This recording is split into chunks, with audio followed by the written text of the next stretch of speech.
बिस्मिल्लाहिर्रहमानिर्रहीम, अस्सलाम वालेकुम। अली सलमान GTV के तमाम नाज़रीन को जी स्पोर्ट्स में खुश आमदीद कहता है। यहाँ पीर से लेकर जुमेरात तक रोज़ाना रात 11:05 पर हम इस महफिल को सजाते हैं आपके लिए और बात करते हैं उस दिन खेले जाने वाले मैचेस के बारे में या उस दिन से जुड़ी स्पोर्ट्स की खबरों के बारे में। और जैसे कि आपके इल्म में है कि आज पाकिस्तान शाहीन्स और पाकिस्तान के स्क्वाड का ऐलान कर दिया गया और सऊद शकील को शान मसूद का डिप्टी मुकर्रर किया गया है। इस हवाले से बात करेंगे, पाकिस्तान क्रिकेट से जुड़े दीगर मामलात पर बात करेंगे। साथ साथ इंडिया को आज 3 एक रोज़ा मैचेस पर मुश्तमिल सीरीज़ के तीसरे और आखिरी एक रोज़ा मैच में शिकस्त का सामना करना पड़ा और टीम इंडिया को इस वनडे सीरीज़ में मुकम्मल तौर पे आउट क्लास किया श्रीलंकन टीम ने। इसके अलावा अरशद नदीम कल अपना फाइनल राउंड खेलने के लिए जा रहे हैं। तो जी स्पोर्ट्स की जानिब से, GTV की जानिब से और पूरी पाकिस्तानी कौम की जानिब से नेक तमन्नाएँ अरशद नदीम के साथ हैं कि वो पाकिस्तान का सब जले परचम जो है वो पेरिस ओलंपिक्स में बुलंद करें और पाकिस्तान का नाम रोशन करें। प्राइम का फॉर्मेट, आज की टॉप स्टोरीज। पेरिस ओलंपिक्स में पाकिस्तान के तमगा जीतने की उम्मीद बरकरार। कौमी हीरो अरशद नदीम कल जेवलिन थ्रो के फाइनल राउंड में सलाहियतों का मुजाहिरा करेंगे। ओलंपिक्स गेम्स में पाकिस्तान का नाम रोशन करना चाहता हूँ, पुरउम्मीद हूँ कि फाइनल में अच्छा रिजल्ट दूँ। कौम मेरी कामयाबी के लिए दुआ करे, अरशद नदीम।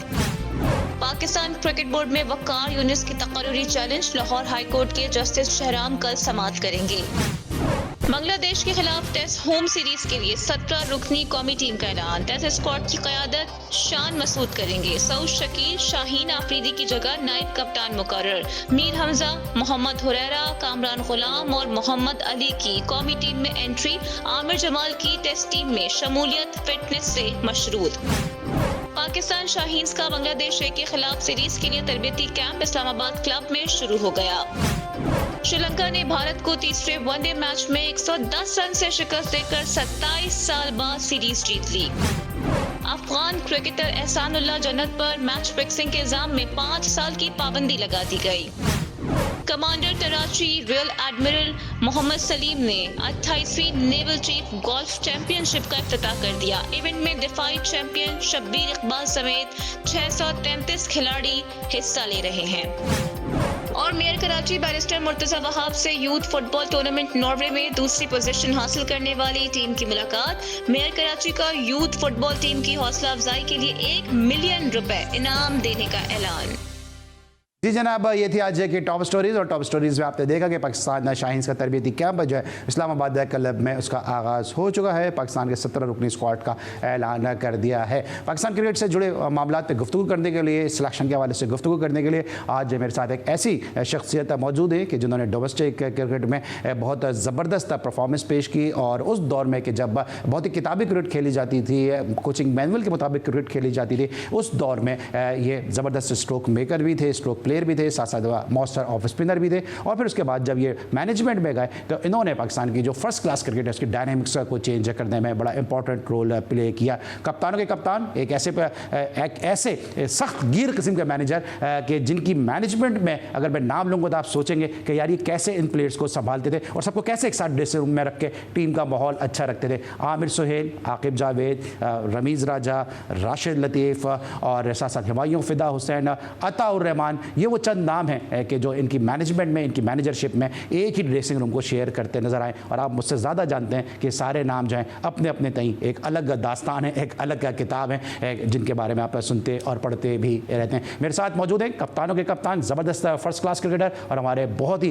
करीबी बुजुर्ग और हमारे बहुत ही अच्छे दोस्त शोएब हबीब साहब। एक तवील अरसे के बाद उन्होंने हमें ज्वाइन किया। सर अस्सलाम वालेकुम and welcome to the show. वालेकुम अस्सलाम, थैंक यू। अली कैसे आप? खैरियत से? ठीक ठाक? मैं बहुत अच्छा, आप जगा देते हो, बहुत अच्छा कर दिया। इसके अलावा मेरे साथ वीडियो लिंक पे या टेलीफोन लाइन पे इनफैक्ट आप मौजूद होंगे उससे थोड़ी देर के बाद पाकिस्तान के फॉर्मर टेस्ट क्रिकेटर और एक ऐसे क्रिकेटर कि जिन्होंने मुख्तलिफ मौक़ों पर 12 जो उन्होंने सिलेक्शन कमेटी में फ़राइज़ अंजाम दिए, उनकी आई के हवाले से कहा जाता है कि उनकी जो आई है वो बड़ी ज़बरदस्त है और प्लेयर को जो परखने की उनकी पहचान है वो बहुत ज़बरदस्त है। शोएब भाई ने भी कराची की सिलेक्शन जब की तो इन्होंने भी खुर्रम मजूर, खालिद लतीफ़ जैसे प्लेयर कराची को दिए और फिर उसके बाद वो पाकिस्तान के लिए भी हमें खेलते हुए नज़र आए। सबसे पहले ज़रा बात कर लेते हैं शोएब भाई से इस स्क्वाड के हवाले से कि स्क्वाड क्या है। सर सबसे पहले तो ये बताइए जो टीम अनाउंस हुई है, पाकिस्तान की होम सीरीज़ है, 2 टेस्ट मैचेस पाकिस्तान को खेलने, इतना बड़ी बारात सजाने की ज़रूरत थी? 17 लोगों की जो बारात सजाई है, क्योंकि यहाँ तो आप फ़ौरन ही कॉल कर सकते थे, कोई इतना फासले तो है नहीं इतने। बिस्मिल्लाहिर्रहमानिर्रहीम। पहले तो देखने वालों और सुनने वालों को अज़हर खान साहब को मेरा सलाम। बड़ा अच्छा सवाल करा स्टार्ट में ही आपने। देखें, सबसे पहले तो ये जब मैंने 17 लड़कों का स्क्वाड देखा तो मेरे को तो वहाँ सबसे ज़्यादा हैरत ये हुई कि इस स्क्वाड में ना मुझे लेफ्ट आर्म स्पिनर नज़र आया, ना मुझे राइट आर्म लेग स्पिनर नज़र आया, ना मुझे कोई जेन्युइन ऑफ स्पिनर नज़र आया। अच्छा, एक बड़ी अच्छी बात बोली आपने, मैं इसको शुरू में ही क्लियर कर देता हूँ। देखें, ये होम सीरीज़ थी। होम सीरीज़ में ऐसा नहीं होता। होम सीरीज़ में मतलब अगर आप इस कुछ करना चाहते हैं, यंगस्टर को लाना चाहते हैं, आप 12 लड़कों का स्क्वाड अनाउंस करते, 13, 14, 15 अंडर 19 और जूनियर के 2 लड़के रख लेते, 15 और आपका ड्रेसिंग रूम का माहौल भी अच्छा रहता। अच्छा, मेरे लिए जो सबसे बड़ी हैरत की बात है, मेरे लिए सबसे बड़ी हैरत की बात ये कि आपने 6 फास्ट बॉलर रखे हैं, 6 फास्ट बॉलर रखे हैं, फिर साथ में आपने उसको रखा है, क्या नाम है, अबरार। तो एक ही स्पिनर है ना। जिस तरीके से आजकल हमारे मुल्क में चल रहा है, एक आदमी को 2 चीज़ें करा दो, तो मेरे ख्याल में इनका वही काम है कि अबरार ऑफ स्पिन भी कर लेगा, अबरार लेग स्पिन भी कर लेगा, मतलब किसी चीज़ की ज़रूरत नहीं है। और मेरे पास मेरे लिए जो सबसे ज़्यादा सरप्राइजिंग चीज़ थी मेरे लिए तो ये है, क्या नाम है, साइम अयूब। अच्छा, अब साइम अयूब को जब आपने टीम में रखा है तो फिर आपको उसको खिलाना पड़ेगा। मतलब तो उसको होना नहीं चाहिए था इस स्क्वाड में। अगर आप उसको रखते हैं तो फिर आपको उसको खिलाना पड़ेगा। ये चीज़ हो गई। अच्छा, दूसरी चीज़ ये जो अभी इन्होंने ए टीम अनाउंस करी है, ए टीम पर आता हूं क्योंकि अजहर भाई ने भी मुझे ज्वाइन किया। ए टीम पे मैं आता हूं, जरा ए टीम के स्क्वाड को भी डिस्कस करेंगे मेरे साथ। जिस तरह भी शोएब भाई ने खुद कहा कि स्पिनर्स जो हैं वो पाकिस्तान की टीम के अंदर नहीं है, तो आज हमारे शो में 2 ऑफ स्पिनर हैं, शोएब हबीब साहब और अजहर खान साहब, जो अपने वक्त के बड़े ज़बरदस्त ऑलराउंडर भी रहे और 1975 में जिस टीम को इंग्लैंड गई थी उसमें मियादाद कासिम उमर जैसे प्लेयर थे, उसको लीड भी किया था अजहर खान साहब ने। हमें ज्वाइन किया अजहर भाई ने, शो में खुशामदीद कहते हैं। अस्सलाम वालेकुम सर, कैसे हैं आप? जी वालेकुम अस्सलाम अली भैया, ठीक ठाक। और शोएब हबीब साहब को मेरा बहुत बहुत सलाम। थैंक यू खान साहब, मेरा भी आपको बहुत बहुत सलाम। सर, हम सबकी जानिब से आपको। सर, ये 17 रुकनी स्क्वाड है, आप खुद सिलेक्शन कमेटी का पार्ट रहे हैं, बहुत सारे प्लेयर्स आपने अपनी सिलेक्शन के जरिए दिए भी हैं। ये होम सीरीज में कभी आपने देखा कि इतनी बड़ी बारात सजाई गई हो, इतना बड़ा जो है वो बस भर के जो टीम की सिलेक्शन की गई हो? अली सलमान, आपने दुखी रंग जो है ना वो छेड़ी है। दुनिया में कहीं भी आप चले जाए ना, जहाँ पर भी टेस्ट क्रिकेट हो रही है, वहां पर आज तक कोई भी 17 मेंबर स्क्वाड जो है ना वो अनाउंस नहीं करता। आप इंग्लैंड में चले जाएं, आपको 11 खिलाड़ी नजर आएंगे। 12वां वो तब रखते हैं कि जो पहला दिन जो खत्म हो जाता है ना, उसके बाद वो कहते हैं जाओ भाई अपना काउंटी क्रिकेट खेलो। आप ऑस्ट्रेलिया में चले जाएं, 12 या 13 से ज्यादा प्लेयर्स नहीं होते। न्यूजीलैंड में चले जाएं, साउथ अफ्रीका में, इवन के अगर आपका हमसाया मुल्क जो हिंदुस्तान है वहां पर चले जाए, वहां पर भी इतना बड़ा स्क्वाड नहीं होता। तो हैरत ज़दा चीज जो मुझे नजर आई है कि भाई मेरे, ये आपने सोचा कि ये जो टेस्ट मैच पहला आपका होगा ये किस मौसम में हो रहा है? ये मौसम है भादों का। ये 15 अगस्त से लेकर 15 सितंबर तक भादों का मौसम होगा। स्वेयर ह्यूमिडिटी होगी, पिचेस जो होंगी वो बेक नहीं हुई होंगी, वहां पर प्रेशर होगा पिच में। तो आपने सिर्फ एक स्पिनर रखा, और वो भी स्पिनर इब्रार अहमद, जो के पिछले 4 माह से किसी किस्म की कंपेटिटिव क्रिकेट नहीं खेला। ना उसको आपने आयरलैंड के खिलाफ खिलाया, ना इंग्लैंड के, ना वर्ल्ड कप, और इवन के जो आपका 50 ओवर्स का वर्ल्ड कप था उसमें भी वो जो था इंजरी की वजह से नहीं खेल सका। तो आपने जब एक स्पेशलिस्ट स्पिनर रखा है, तो क्या आप समझते हैं कि पाकिस्तानी कंडीशन में जहां पर बॉल जो है बहुत जल्दी सॉफ्ट हो जाता है और बॉल जो है तेज बॉलर्स के लिए इतना अच्छा वो वहां पर स्विंग और सीन नहीं करता, तो अली भैया मुझे ये बताएं कि आपका जो फास्ट बॉलर है उसको आप कहते हैं कि जी वर्कलोड हमने इसके ऊपर इतना नहीं डालना। आपका मेन बॉलर कौन है? वो शहनशाफी भी है। अब अगर आपने वर्कलोड नहीं डालना तो एक दिन में 90 ओवर्स करने हैं आपने, और 90 ओवर्स अगर कंप्लीट नहीं करते तो वो 6 घंटे का प्ले जो है 6.5 घंटे पर चला जाएगा।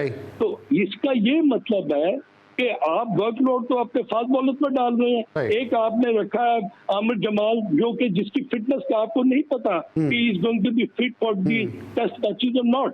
तो मेरा अपना जो एक पर्सनल व्यू है, जो आपका सवाल है वो थोड़ा सा मैं लंबा उसका जवाब कर दिया। उसकी सिर्फ यही वजह है कि ये जो 17 खिलाड़ी हैं जो इनको इतने बड़े स्क्वाड पे सिलेक्ट किया है, ये मैं हैरत ज़दा हूँ। बिल्कुल जनाब, हम सब हैरत ज़दा हैं। और जिस तरह अभी अजहर भाई भी बात कर रहे हैं, इस तरह शेख हबीब भाई भी बात कर रहे हैं कि पाकिस्तान का स्क्वाड है ये बैलेंस स्क्वाड नहीं है, और हम देख रहे हैं कि बड़े फास्ट बॉलर हैं। पाकिस्तान के पिचेस को देखते हुए क्या हम एक स्पिनर से जाने के मुताबिक हो सकते हैं? और स्पिनर भी वो स्पिनर है कि जो पाकिस्तान क्रिकेट बोर्ड और पाकिस्तान की मैनेजमेंट उसको खिलाने के लिए तैयार नहीं है। उसकी चाय बनाने की वीडियो तो रिलीज़ करते हैं कि अबरार चाय बहुत अच्छी बनाता है, प्लेयर जाके उसके कमरे में चाय पीते हैं, लेकिन खिलाने के लिए उसको तैयार नहीं है। और उसको इतनी इंपॉर्टेंट सीरीज़ में जो ICC टेस्ट चैंपियनशिप का हिस्सा है, एक स्पिनर के तौर पे पाकिस्तान की टीम जा रही है और पाकिस्तान फास्ट बॉलर पर रिलाई करेगा। अब पिंडी टेस्ट मैच की जो पिच है, इसको पहले आपको पता है डीमेरिट पॉइंट मिल चुका है। कराची में जो पिच है, क्या फास्ट पिचेस बनाई जाएंगी, ये देखना होगा। और इस तरह बात यह की है कि जी 17 खिलाड़ियों का स्क्वाड है, इतना एक्सपेंस जो है वो किया जा रहा है। तो जिस तरह भी बाबर आजम कहते थे डेटा बहुत है, तो ऐसा लगता है पाकिस्तान क्रिकेट बोर्ड के पास पैसा बहुत है। मिलते एक छोटे से ब्रेक के बाद।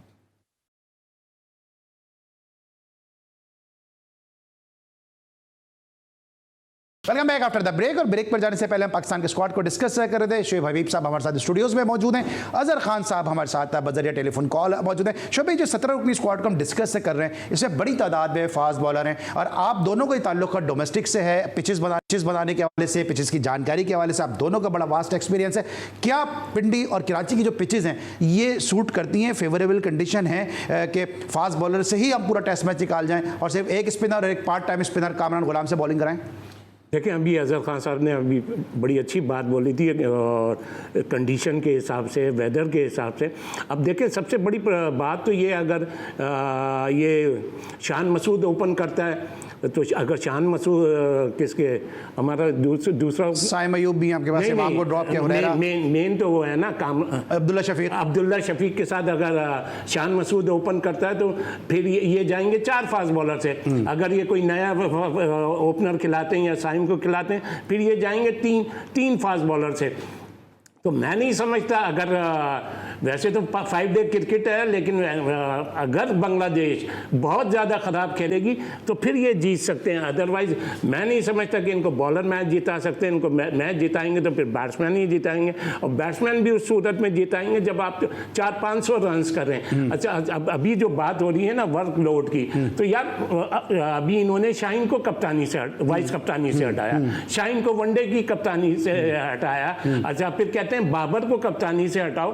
तो मेरी ये समझ में नहीं आ रहा कि अच्छा, अभी जब ऑस्ट्रेलिया गए थे तो ऑस्ट्रेलिया जाने से पहले अगर आप सरफराज को भी कप्तान बना सकते थे। तो मेरा मेन कहने का मकसद ये है, मेरी ये समझ में नहीं आ रहा कि शान में कौन सी ऐसी खूबी है। 3-0 आप हार कर आए हैं, 28 समथिंग का अपना वो है एवरेज है। तो ये ऑस्ट्रेलिया में, अच्छा चले काउंटर क्वेश्चन ये है कि चले ऑस्ट्रेलिया में अगर शान मसूद हार के आ रहा है तो और यहाँ से ऐसे कौन से डॉट ब्रैडमैन है जो ऑस्ट्रेलिया में सीरीज जीत कर आए हैं? मैं ये नहीं कह रहा, मैं बात क्या कह रहा हूँ कि मतलब शाहीन को आपने कप्तानी से हटा दिया। अच्छा, फिर आपने शाहीन को वाइस कप्तानी से हटा दिया। अच्छा, अब फिर आप अब जैसे बाबर अभी वर्ल्ड कप के मैच हार कर आया तो बाबर को आप कप्तानी से हटा रहे हैं। तो मैं यही बात कह रहा हूँ, इसमें कौन सी ऐसी खूबी है कि ये कंटिन्यू करे, या कौन सी इतनी बड़ी परफॉर्मेंस है। टीम का सबसे मेन प्लेयर जो होता है 1, 2, 3 होते हैं, फिर आप टीम के कप्तान हैं। तो ये मेरा कहने का मतलब है। अच्छा सर भाई, आपको क्या कॉम्बिनेशन कंपोजिशन लगता है टीम का? क्योंकि अब्दुल्ला शफीक भी मौजूद हैं, शान भी मौजूद हैं, हुरैरा भी मौजूद हैं, और साथ साथ अभी इन्होंने साइम अयूब को भी रखा हुआ है। तो ये 4 ओपनर के साथ जा रहे हैं, फास्ट बॉलर की भरमार है, ओपनर्स की भरमार है। तो आपको क्या लगता है कि एक तरफ ये कहते हैं डोमेस्टिक को हम इज्जत देंगे, मैं इस पर भी बात करूंगा, अभी आप उस वक्त में शामिल थे फॉर्मर प्लेयर के जो जाके चेयरमैन साहब से मिले, तो क्या लगता है आपको कि क्या ये हुरैरा को टेस्ट कैप मिल जाएगी, क्या अब्दुल्ला शफीक और शान मसूद के साथ जाएंगे, या फिर साइम अयूब पे एक दफा फिर एतमाद किया जाएगा? नहीं, देख अली, मेरा ख्याल है कि जो अब्दुल्ला शफीक है वो हुरैरा के साथ प्रोबेबली, जो कि मैं फील कर रहा हूँ, वो हुरैरा के साथ वो प्रोबेबली ओपन जाएंगे। अब देखिए, नंबर 3 पर आ जाएगा आपका शान मसूद, और नंबर 4 जो है वो बाबर आजम को होगा, और नंबर 5वां साउथ शकील जो है वो है आपके पास, और छठा जो है वो आगा सलमान जो है वो आ सकते हैं। 7वां ऑब्वियसली आपका विकेट कीपर होगा, और 8वां इब्रार होगा, और 3 आपके फास्ट बॉलर होंगे। तो इसी कॉम्बिनेशन को मैं फील कर रहा हूँ। आई मे बी रॉन्ग, मगर आप अगर उससे सहमत करें तो मुझे ये कॉम्बिनेशन लगता है। हाँ, अब आपका वो सवाल आ जाता है कि टेस्ट मैच जीतने के लिए आपको जो है वो 20 विकेटें लेनी पड़ेंगी और आपको 20 विकेटें लेने के लिए अपनी बॉलिंग स्ट्रेंथ पर जाना पड़ेगा। अब आप ये मुझे बताएं कि जब आप 6 फास्ट बॉलर स्क्वाड में रखते हैं तो आपका स्ट्रॉन्गर पॉइंट क्या हुआ? वो तो आपका फास्ट बॉलिंग हुआ ना। तो क्या आप 3 फास्ट बॉलरों के साथ जाएंगे या 4 फास्ट बॉलरों के जाएंगे? अगर 4 के साथ जाएंगे तो फिर आपको एक बैटर जो है वो ड्रॉप करना पड़ेगा अपने मिडल ऑर्डर में। तो उसके साथ अगर आप 3 के साथ जाते हैं तो 3 फास्ट बॉलर्स का वर्कलोड जो है, जो कि अभी शोएब भाई भी बात कर रहे थे, उसको किस तरह आप डिस्ट्रीब्यूट करेंगे? टेस्ट मैच 5 दिन का होता है, इसके 15 सेशन होते हैं। आपको टेस्ट मैच जीतने के लिए एटलीस्ट 10 से 11 सेशन जीतने पड़ते हैं, तब आप टेस्ट मैच जीतते हैं। ठीक है। तो इन माय ओपिनियन इस कॉम्बिनेशन के साथ जो मैंने आपसे अभी इसका जिक्र किया है, आपका स्ट्रॉन्गर पॉइंट स्पिनर मुझे नहीं लगता। खाली इकदार पर आप अगर आपने बैंक करना है तो सलमान अली आगा को आप as a makeshift right arm off spinner खिला सकते हैं। तो उसके लिए आपको मिडिल ऑर्डर में उसकी जगह बनानी पड़ेगी। तो आई थिंक इस कॉम्बिनेशन में क्या फास्ट बॉलिंग आपकी स्ट्रेंथ होगी या आपकी स्पिनिंग अटैक होगी? स्पिनिंग अटैक में ना आपके पास राइट आर्म ऑफ स्पिनर है, ना लेफ्ट आर्म स्पिनर है और ना राइट आर्म लेग स्पिनर है। तो आपके पास वेरिएशन ऑफ बॉलिंग तो है नहीं। स्पिनर में एक मिस्ट्री बॉलर है इब्रार अहमद। अब ये देखना है कि गार्ड किस तरह अपने आप को ना कंसोलिडेट करता है after playing after a long lay off. और 38 विकेट उन्होंने टेस्ट मैचेस में ली है। He is a very fine bowler और वो पाकिस्तान के लिए विकेट ले भी सकता है। ठीक है, विकेट ले सकते हैं। अच्छा अजहर भाई, थोड़ा सा वक्त महदूद है क्योंकि मुझे बहुत सारे मुद्दों पे आप दोनों से बात करनी है। ये पाकिस्तान ए के हवाले से भी थोड़ी सी मैं बात करना चाहता हूँ कि पाकिस्तान ए के स्क्वाड को किस तरह देखते हैं, क्योंकि साहबजादा फरहान ना पाकिस्तान के टेस्ट स्क्वाड का हिस्सा है, ना पाकिस्तान ए का पाकिस्तान शाहीन का हिस्सा है। तो ये साहबजादा फरहान को ऑस्ट्रेलिया के मुश्किल तौर पर तो आप बतौर कैप्टन बना के भेज रहे हैं, लेकिन जब बांग्लादेश यहाँ पर आ रही है तो साहबजादा फरहान जो है वो स्क्वाड से जो है वो आउट है। शब भाई पहले आपसे, फिर अजहर भाई से पूछता हूँ। देखिए, ये जो पाकिस्तान का स्क्वाड देखा, इसमें भी मुझे बड़ी हैरत हुई। इस स्क्वाड में पाकिस्तान ए में लोग प्रमोट करते हैं, आपसे सरफराज को डिमोट करके पाकिस्तान ए में लिया है। अच्छा, फिर आप सरफराज किसकी कप्तानी में खेलेगा? सऊद शकील की। अच्छा, फिर वो एक और क्या नाम है इस्लामाबाद पिंडी का प्लेयर, उमर अमीन हुए और फास्ट बॉलर नसीम शाह। इनको नहीं होना चाहिए था पाकिस्तान ए में, इनकी जगह यंगस्टर होने चाहिए थे। तो मेरे लिए तो ये सारी चीज़ें हैरत से वो है। तो ये किस तरीके से, किस प्लानिंग से इन्होंने टीमें अनाउंस करी है, मेरे लिए बहुत हैरत। असल में आपको कैसा लगता है कि ये साहबजादा फरहान जो प्रॉमिसिंग क्रिकेटर है, उसके साथ कराची किंग में भी ज्यादती हुई है, अभी ऑस्ट्रेलिया में आपने उसको कैप्टन बना के भेजा, साहबजादा फरहान वहाँ पे नहीं है, अभी सरफराज की बात की है, अब्दुल हसीब वहाँ पे जिसने परफॉर्म किया बलूचिस्तान का प्लेयर है, वो वैसे ही उनको ये एहसास होता है कि जो उनको नेगलेक्ट किया जाता है। अब्दुल हसीब को लेके आप उस चीज़ को भी काउंटर कर सकते थे और एक यंग लड़के को भी फ्लरिश कर सकते थे इंस्टेड ऑफ सरफराज अहमद। फिर उमर अमीन पाकिस्तान का 200वां टेस्ट क्रिकेटर है, और अगर मैं 191 से लेकर 200 तक के टेस्ट क्रिकेटर की आपको टेस्ट कैप नंबर गिनवाऊं कि 191 के ऊपर आपका सोहेल खान आ जाता है, फिर आपके बाद उसी लिस्ट के अंदर मोहम्मद आमिर है, उसी लिस्ट के अंदर आपके पास मोहम्मद तला है, उमर अकमल है, सरफराज अहमद है, फवाद आलम है, अब्दुल रऊफ है। तो इनमें से मोर और लेस सभी क्रिकेट खत्म कर चुके हैं, ये बिल्कुल एंडिंग पीरियड है उनका। और इधर आप उमर अमीन को पाकिस्तान ए में खिला रहे हैं। उमर अमीन को तो प्रूवन प्लेयर, आपकी सिलेक्शन कमेटी ने भी उसको रखा है, तो क्या उसको टेस्ट में डायरेक्ट नहीं खिला सकते थे? बिल्कुल आपने सही कहा। ऐसा प्लेयर जो कि टेस्टेड एंड ट्राइड है, उसको तो आप बिल्कुल ए टीम के लिए बिल्कुल कंसीडर ना करें, उसको डायरेक्ट आप टेस्ट मैचेस में डालें अगर वो इस काबिल है कि आप समझते हैं कि वो टीम में आ सकता है। साथ ज्यादा फरहान की जो बात की, बिल्कुल उस बच्चे के साथ जाती है, उसने बड़ा परफॉर्म किया है, पाकिस्तान टीम का हिस्सा भी रही है, वो ओपन जाता रहा है, वो PSL में ओपन करता रहा, आपने उसको नंबर 5, 6, 7 तक भेज दिया। ये कोई जस्टिफिकेशन नहीं होती किसी प्लेयर को, उसके नंबर पर अगर आप नहीं भेजते तो वो बेचारा स्ट्रगल करता है। अब बात आ गई कि आपने ए टीम में जो है ना सरफराज अहमद को रख दिया है। अब मुझे बताएं कि सरफराज सच अ सीनियर प्लेयर, क्या सरफराज को आप 4 दिन का मैच खिला के ये मैसेज दे रहे हैं कि भाई हमने मोहम्मद रिजवान को खिलाना है और तुम्हें हम क्या टेस्टेड और ट्रायल कर रहे हैं? नो।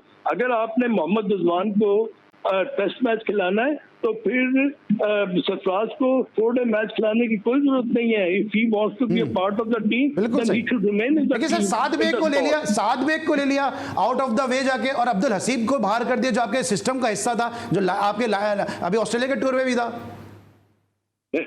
नहीं अली, देखें क्रिकेट में ना दो चीजें बड़ी इंपॉर्टेंट होती हैं कि अगर आपने किसी को भी सिलेक्ट किया है ना, तो फिर ये जो 2 टेस्ट मैचेस है ना, आप एक टेस्ट मैच खेलने के बाद किसी को भी चांस देने के बाद आप उसे ड्रॉप नहीं करेंगे, अगला भी टेस्ट आपको खिलाना पड़ेगा।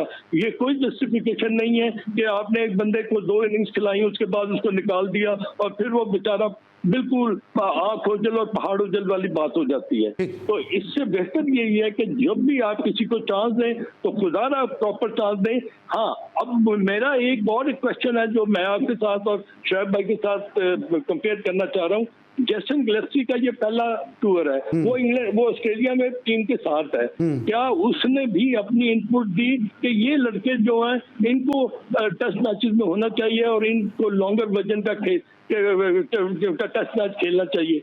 तो इसमें क्या उसकी जो आउटपुट है वो भी कोई मैटर करती है? जी बिल्कुल अजहर भाई, क्योंकि इसमें जो सुनने में आ रहा है कि कामरान गुलाम को जो इंक्लूजन है वो गिलेस्पी की रिकमेंडेशन पे ही हुआ, क्योंकि वो लेफ्ट आर्म स्पिन उनसे उन्होंने करवाई है और लेफ्ट आर्म स्पिनर के तौर पे कामरान गुलाम को यूज़ किया जा सकता है। इस वक्त हम लेंगे ब्रेक, और जब ब्रेक के बाद वापस आएंगे तो टीम सिलेक्शन को यहीं पर पाकिस्तान क्रिकेट के मामला को हम देखेंगे कि क्या वजह है कि एक जो है शतरंज के प्यादे को जो है वो एक जगह से उठा के दूसरे खाने में फिट किया जा रहा है, दूसरे खाने से तीसरे खाने में फिट किया जा रहा है। पाकिस्तान में क्रिकेटर्स की क्या जो है कामयाबी है या कमी हो गई है, क्रिकेट बोर्ड को ये सब चीज़ें नज़र क्यों नहीं आ रही हैं? मिलते एक छोटे से ब्रेक के बाद।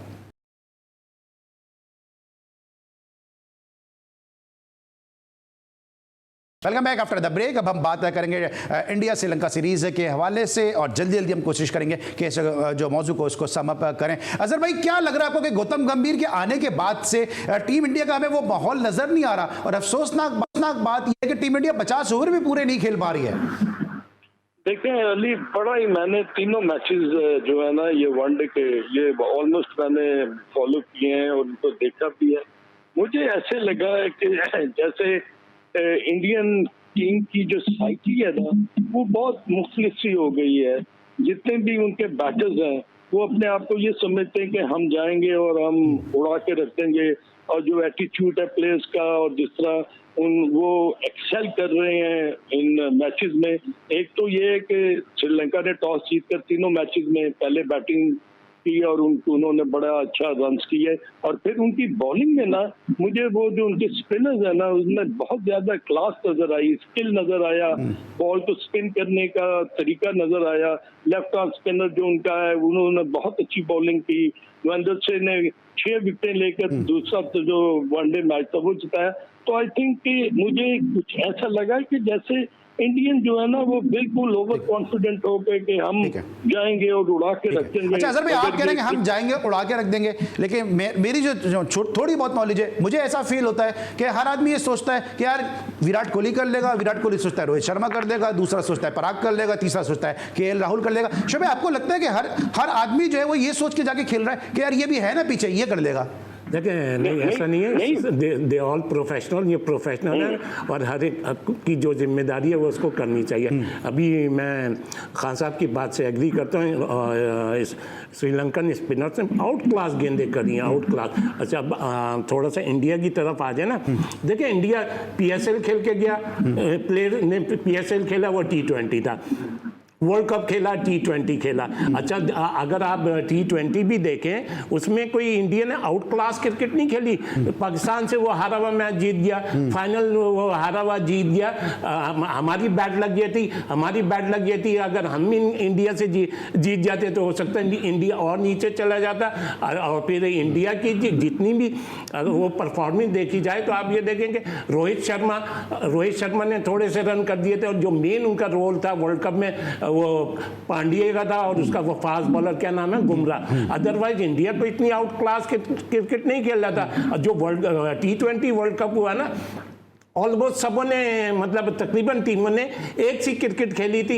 इंडिया को क्या एडवांटेज हो गया, इंडिया को एडवांटेज ये हो गया था कि इंडिया 2-3 हारे हुए मैच जीत गया। इवन के आप देखें ना, अच्छा जो सबसे ज्यादा बैड लक हुई थी T20 वर्ल्ड कप में वो हुई थी साउथ अफ्रीका के साथ, और थोड़ी बहुत अगर मैं समझता हूँ तो वो वेस्ट इंडीज के साथ, जहां उन्हें मैच जीतना चाहिए था वो नहीं जीत पाए थे। तो रहा सवाल ये कि इंडिया, ये जरूर हो सकता है कि मत कहते हैं ना ओवर कॉन्फिडेंस हो गया कि यार हम वर्ल्ड चैंपियन है, लेकिन वर्ल्ड चैंपियन हो या प्रोफेशनल हो ना, एक आध मैच के बाद हिल जाती है। तो मैं सारा क्रेडिट देता हूं किसको, श्रीलंका को, श्रीलंका के बैट्समैनों ने, श्रीलंका के बॉलर ने आउट क्लास। ठीक है, अच्छा सर भाई, क्या आपको लगता है कि गौतम गंभीर को जो है वो वार्म वेलकम किया गया या खुशदिली के साथ उसको कबूल किया गया? क्योंकि खबरें ये भी आ रही है कि उनके गौतम गंभीर चूंकि थोड़े से एग्रेसिव हैं तो उनको इतना अच्छा जो है वो सीनियर प्लेयर ने वेलकम नहीं किया है। बड़ा अर्ली होगा प्रेडिक्ट करना अली सलमान, क्योंकि गौतम गंभीर का भी पहला टूर है और ये देखना है कि वो जिनकी जगह ले रहा है वो वर्ल्ड चैंपियन होके, अभी राहुल द्रविड़ जो है उन्होंने खैर बात किया है अपनी कोचिंग को, तो उनको रिप्लेस वो कर रहे हैं। उम्मीदें बहुत ज्यादा है, एक्सपेक्टेशन बहुत ज्यादा है, टीम का मोरल बहुत ऊंचा है, मगर जब टीम हारती है ना तो आप ब्लेम गेम शुरू कर देते हैं। रोहित शर्मा नो डाउट ने रन्स भी किए हैं और बड़े तेज उन्होंने रन्स किए हैं, मगर क्या वो टीम को जिताने में कामयाब हुए? नहीं। जैसे ही वो आउट हुए और 3-4 विकेट जल्दी गिरी और उसके बाद प्रेशर जो वो बिल्ड करना शुरू किया और ऐसा लग रहा था कि इंडिया की बैटिंग जो है मिडिल ऑर्डर और लोअर मिडिल ऑर्डर बिल्कुल बेबस हो गई है अगेंस्ट दी श्रीलंकन स्पिनर्स, और उसका बहुत अच्छा इस्तेमाल किया। मेरा ख्याल जय सूर्या का भी माइंडसेट जो है ना वो नजर आ रहा है कि एज ए कोच वो कितना ज्यादा इन्वॉल्व हुए हैं और अपनी टीम को कितना बैकअप कर रहे हैं। श्रीलंका जो है वो एज ए न्यू कैप्टन आए हैं और he is trying to prove few things. उन्होंने जरूर अच्छी कप्तानी की है, बॉलिंग भी अच्छी की है। तो इसमें अगर ओवरऑल आप देखें ना तो जो कंडीशंस थी वो फेवर कर रही थी। नो डाउट कि इंडिया के पास बहुत अच्छे मिडिल ऑर्डर बैट्समैन थे, बैटर्स थे और वो अच्छा परफॉर्म कर, मगर मेरा ख्याल है कि टॉस ने बड़ा वाइटल रोल प्ले किया और जैसे ही 240-50 रन श्रीलंका कर लेती थी तो उनको पता था कि हमारे स्पिनर जो है हम इनसे अटैक करेंगे, विकेट टेकिंग ऑप्शंस बढ़ जाएगी, और वही उन्होंने करके दिखाया। और ये सीरीज जो उन्होंने ऑलमोस्ट एक तो मैच आपका टाई हो गया और मैच श्रीलंका जीत गया, तो all credit to Sri Lanka. All credit to Sri Lanka. लेकिन साथ साथ बड़ा अच्छा पॉइंट रेज किया अजहर भाई ने, और मेरा अगला सवाल भी यही बनता था कि सर जयसूर्या का जो इम्पैक्ट है वो श्रीलंकन टीम पे नजर आ रहा है, क्योंकि एक फाइटर की तरह श्रीलंकन टीम खेलती नजर आ रही है। संदीप सूर्या अपने जमाने में खेला करते थे। ब्रेक लेंगे और जब वापस आएंगे तो बात करेंगे अब जरा जो ओहदों की जो बंदरबाट हो रही है पाकिस्तान क्रिकेट बोर्ड में, इसको डिस्कस करेंगे। मिलते हैं ब्रेक के बाद।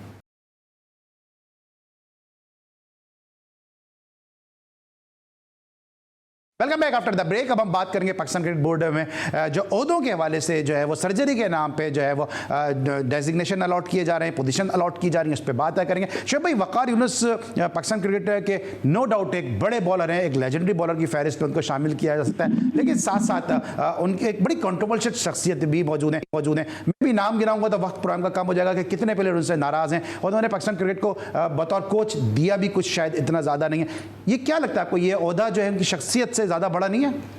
देखिए मैं इसको इस तरीके से कह देता हूँ, देखिए ये वकार यूनुस वगैरह हुए, ये तो 2-2 3-3 बारियाँ ले चुके हैं और इंसान का एक अपना रंग होता है तो वो अपना रंग दिखा चुके हैं। तो मैं नहीं समझता कि इनको मैं एक चीज़ कहता हूँ, चलें देखें ये जो हमारे चेयरमैन साहब हैं ना, ये बादशाह सलामत हैं और दुनिया में जितने भी नाअहल लोग हैं या जिसको मैं सेठ ही कह देता हूँ, जाहिल हैं, वो बादशाह ही होते हैं। वो बादशाह इसलिए होते हैं कि वो अपने वजीरों पे डिपेंड करते हैं, वो उनकी एडवाइजों पे चलते हैं, तो उन्हें नजर आना चाहिए था कि वकार क्या कर देगा। अब आप देख लेना, अभी ये टीमें अनाउंस हुई हैं, तो मैं नहीं समझता, मैं तो ये समझता हूँ, मैं रिक्वेस्ट करता हूँ प्राइम मिनिस्टर साहब से या जो भी लोग हैं, सीधा सीधा इनको चेंज करना चाहिए। क्या ना, इनको बादशाह सलामत को, मोहसिन नकवी साहब को चेंज करना चाहिए और बिल्कुल नई लॉर्ड लेकर आनी चाहिए। सही, बिल्कुल नई लॉर्ड लेनी चाहिए। सर भी शोएब भाई कह रहे हैं कि 3-4 दफा अपनी बारियां ले चुके हैं और कहा जाता है कि मोमिन जो वो एक सुराख से बार बार नहीं डसा जाता। एक मोमिन से ही पूछ लेता हूं, अजहर भाई क्या कहेंगे? जी अजहर भाई। वकार यूनुस की इंडक्शन जो है ना, इसको मैं डिफरेंट पर्सपेक्टिव में देखता हूँ। वो इसलिए कि वो जब एज ए कोच थे, एज ए बॉलिंग कोच थे और एज ए मेंटोर थे, जो भी थे, तो वो रोल उनका खत्म हो गया। अब जब उनको इस रोल में लेके आए ना, तो उनको एक चीज प्रूव करनी पड़ेगी कि क्या मैं क्रिकेट को इस लेवल पर लेके जाऊं जहां पर लड़कों का फायदा हो, प्लेयर्स प्रोड्यूस हो और पाकिस्तान की क्रिकेट को फायदा पहुंचे। हमारी फर्स्ट क्लास क्रिकेट क्यों खत्म हो रही है? आप देखिए, जब क्लब क्रिकेट खत्म होती है ना, तो ये एक लेटर होता है। अगर क्लब क्रिकेट अच्छी नहीं है तो आपकी सारी क्रिकेट इफेक्ट करती है। आपकी स्कूल क्रिकेट रहती है, आपकी कॉलेज, आपकी यूनिवर्सिटी, ये सारी चीजें जो है बेमायनी हो जाती है। इसलिए क्लब क्रिकेट पर जोर देना बहुत जरूरी है। अच्छा अजहर भाई, जरा मैं हम आपको जरा दोबारा से कॉल करते हैं, क्योंकि थोड़ी डिस्टॉर्शन आपकी आवाज में आ रही है। मैं प्रोडक्शन टीम से भी कहूंगा कि जरा अजहर भाई को दोबारा कॉल करें, जब तक मैं शोएब भाई से इनका इनपुट ले लूं कि शोएब भाई क्या करें। शोएब भाई, इस पर कुछ अगर आप ऐड करना चाहें। मैं यहाँ खास साहब से इख्तलाफ करता हूँ। देखिए, एक शख्स ने 3 किस्म के रोल कर दिए, उन तीनों में वो फेल हो गया, तो आप कैसे एक्सपेक्ट कर लेंगे ये इसमें पास हो जाएगा? और जहाँ तक ये जो बात है, ये तो एक आम क्रिकेटर को जिसने क्रिकेट खेली हुई है, जो ऑर्गेनाइजर रहा है, जो इतने 100 फर्स्ट क्लास मैचेस खेले, जैसे खान साहब खुद भी सिलेक्टर रहे हैं, मैच रेफरी भी रहे। ये तो एक सिंपल सी थ्योरी है कि क्रिकेट कहाँ से शुरू होती है। क्रिकेट शुरू होती है स्कूल से, कॉलेज से, अंडर 16 से, अंडर 19 के बाद प्रोफेशनल होती है, यूनिवर्सिटी होती है, पाकिस्तान यूनिवर्सिटी होती है। क्या ये वकार यूनुस साहब को बताना पड़ेगा? मैं नहीं समझता कि इनको होना। अच्छा सर, अभी आप कह रहे हैं कि वो अभी दूसरे रोल में आ रहे हैं, तो क्या पाकिस्तान में क्रिकेटर खत्म हो गए कि ये मूवी की तरह एक पहले जो है वो पहले विलन होता है, बाद में आके वो अगले हाफ में जो है वो हीरो बन जाता है, पता चलता है तो बहुत ही अच्छा आदमी है। तो ये क्या क्रिकेटर खत्म हो गए कि वकार यूनुस को ला रहे हैं? और जिस अंदाज से लेकर आ रहे हैं कि 19 अगस्त को जो है वो लास्ट डेट है एप्लीकेशन सबमिट करने की, और 5 अगस्त को हमें बतौर एडवाइजर जो है मोहसिन नकवी साहब के साथ जो है वो शाना बशाना उनके बराबर वाली नशिस्त पे बरजमान नजर आ रहे हैं। तो ये क्रिकेट बोर्ड चल किस सिमत में रहा है? ये अली आपका बहुत बहुत जबरदस्त क्वेश्चन है। और मेरा आवाज बढ़ेगा पाकिस्तान की क्रिकेट का अलमिया भी यही है कि पता नहीं चलता कि जो भी अपनी चेयर पर आता है, अपनी बड़ी कुर्सी पर आता है, वो समझता है कि अगर मैं लोगों को बेवकूफ़ बना सकूं तो मैं बना दूं। अब आपने जो एडवर्टीजमेंट की बात की, और ऑलरेडी एक डिसीजन हो गया, और वकार यूनुस साहब जो है वो advisor to the Pakistan cricket board chairman लग गए, तो फिर ये इख्तियार वगैरह देने की क्या जरूरत है? और अगर आपने दिया भी है तो वो तो चैलेंज हो गया है हाई कोर्ट में लाहौर के कि जी आपने पहले ही एक बंदे को रख लिया और आपने एडवर्टीजमेंट बाद में की। तो ये दिस इज नॉट ऑन। ये चीजें जो है ना, इसी से पता चलता है कि आपके नूरे नजर जो है वो कौन है, और आप किस तरह एक प्लेयर को जो है या एक क्रिकेटर को, अब आई डोंट नो कि आपको तो खबरें ज्यादा मालूम होती हैं। मुझे ये बताएं कि वसीम अकरम से कोई कांटेक्ट किया किसी ने कि जी are you available to become the adviser to the Pakistan cricket board chairman? अब मुझे नहीं पता कि इसमें कितनी हकीकत है। ये भी एक र्यूमर है, इसमें कोई इतनी कोई ऑथेंटिसिटी नहीं है कि किया थोड़ा वकार यूनुस की तरह वहाब रियाज पे आ जाते हैं, क्योंकि सिर्फ 20-30 सेकंड है। भाई क्विकली बताएगा कि वहाब रियाज को बतौर chairman selection committee so called थे, सीनियर मैनेजर थे, फिर उसके बाद सर्जरी के नाम बैठाया, फिर उनको हाई परफॉर्मेंस सेंटर की ट्रेनिंग पे मालदीव भेज दिया गया। तो लोग खत्म हो गए कि बार बार वही चेहरे घूम फिर के सामने आ रहे हैं। ये सब दिखावा है। मैं तो ये समझता हूँ वहाब रियाज आए इसकी एडवाइस पे हैं। ओ सॉरी, वकार यूनुस वहाब रियाज की एडवाइस पे आए हैं। अभी वहाब रियाज और मीन कहते हैं ना इम्पोर्टेंट ऑर्डर इसको मिलेगा। ठीक है, आप सर क्या कहते हैं? अजहर भाई क्विकली बताइएगा।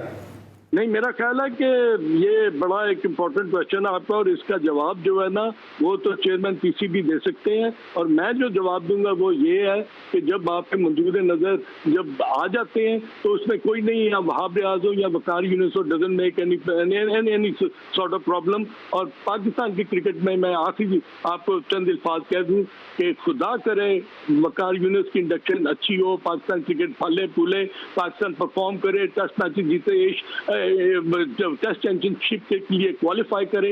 ये सारी चीजें हमारी हम दुआ गो हैं कि पाकिस्तान क्रिकेट जो है ना फ्लोरिश करे, और उसके लिए आपको बहुत मेहनत की जरूरत है। आपके जो सैगैसिटी और विजडम है और जो आपके एक्यूमेन है, इसमें आपको बहुत बेहतर तरीके से बहुत मेहनत की जरूरत है। और हमें वकार यूनुस से कोई जाती या शख्सियती कोई इख्तिलाफ नहीं है, लेकिन जब हमारे मुल्क के अंदर मोहसिन हसन खान साहब जैसे लोग मौजूद हैं कि जो भी हैं, उन्होंने मैनेजमेंट में भी काम किया हुआ है, और भी दूसरे ऐसे प्लेयर मौजूद हैं हैं कि जो मैनेजमेंट के हवाले से बहुत जानकारी रखते हैं, तो फिर बार बार घूम फिर के हम वही लोग क्यों लेकर आ रहे हैं। शोएब भाई आपका बहुत बहुत शुक्रिया, अजहर भाई आपका बहुत शुक्रिया, आज के शो में आप हमारे साथ मौजूद थे। लेकिन इस पूरे किस्से को मैं सम अप करूंगा कि मुझे ऐसा लग रहा है कि जो जैकेट पहनाने वाले थे और जैकेट पहना के जो जैकेट बचाने वाले थे, वो सब इस वक्त जो है वो पीसीबी में यकजा हो गए और एक दूसरे के जो है वो प्रोटेक्ट कर रहे हैं। अंजुमन सताइश बामी इस वक्त पीसीबी बना हुआ है, देखते हैं ये कहां तक पाकिस्तान क्रिकेट को लेकर जाते हैं। आज के लिए बस इतना ही। अली सलमान को इजाजत दीजिए, अपना बहुत ख्याल रखिए, अल्लाह हाफिज़।